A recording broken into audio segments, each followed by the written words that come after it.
Good morning, everyone. It's Saturday. As you can tell, I am not up at 7:15. It's a Saturday, and I have no reason to be out of bed that early. However, I am still keeping my routine. I like to get out and get my 10,000 steps in before I start my day. And so this is just really what I'm doing before. Taking the video from inside the truck outside the track where I'm going to be hiking today.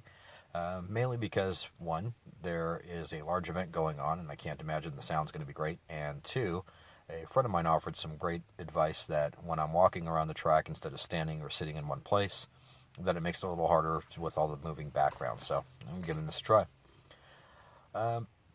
Saturdays, Sundays, these are times that I try to make sure that I carve out for myself, my family, the people that are in my life that don't always get my full attention during the week. And so I wanted to make sure that in keeping with that, I concentrate on myself rather than concentrating on the business. We'll bring you up to speed on what the business is doing. But I wanted to talk about something that I've struggled with, and I think a lot of people struggle with every day.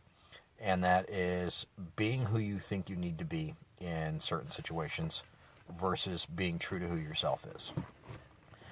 It's exhausting to manage yourself or try to constantly be on or try to constantly be what you think people expect you to be, or really what you expect yourself to be in certain situations.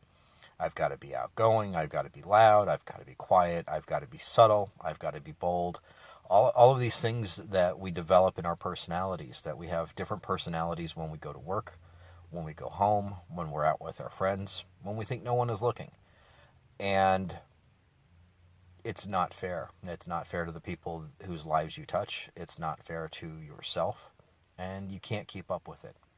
And so what I would like you to encourage everybody, and it doesn't just have to be our business follows, but really just anyone in any aspect of their life, take a look at how you view yourself and how you think people view you and what people expect of you.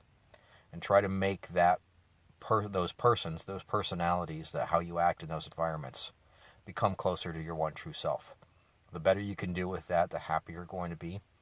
The more consistent you're going to be in your relationships, that you don't have to try and remember who you need to be in a certain circumstance. You don't have to worry about your lives crossing or trying to have blocks of times or different segments in your life.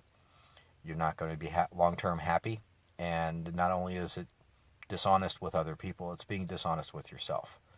The worst risk you can do as an individual, as an adult, and as an entrepreneur is convince yourself that who you are in your daily life is not enough and that you need to become something else in order to meet your own or other people's expectations. So I want to encourage you to be true to yourself, to find out really who you are and go on that discovery. And don't feel guilt, don't feel shame, don't feel conviction about what you've done in the past. All we can do is really decide who we're going to be today and tomorrow. So think on that, enjoy it. Tomorrow we'll be traveling through Denver to our Wyoming office, and we'll talk about that Wyoming process really just as the week goes on. But enjoy your Saturday. I've got a great day planned. I'm going to be with family. I've got a close family member who's getting married today, and so we're going to be enjoying and celebrating that. So you won't hear from me till tomorrow. Have a happy Saturday, guys.